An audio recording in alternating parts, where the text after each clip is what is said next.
Happy Friday. Hope everybody's doing well. I'm wishing you well today. I just wanted to come on here for a few moments, talk about grief triggers. And, you know, they show up when you least expect it. So today, after lunch with my son, we were getting off the highway, and I totally dismissed that I would have been running into my daughter's high school. So we actually came to, you know, a stop and waiting on the light to change.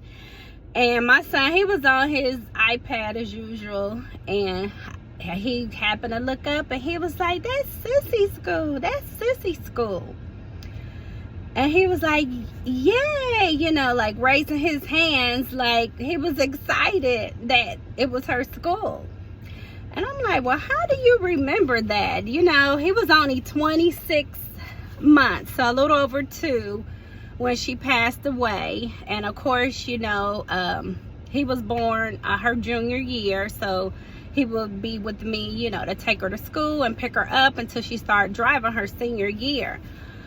But it's amazing how little small children remember, you know, things even in their youth. He's only 5 now, but he remembered that it's her school, and he said, "Yay," you know. So, but I kind of got teary-eyed because I'm like, oh, you know, that's kind of totally awesome and totally weird all at the same time.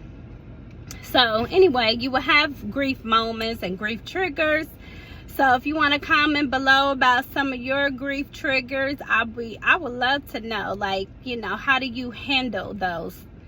So when a scripture came to mind for me, that, you know, blessed are those who mourn, for they will be comforted, in Matthew 5:4.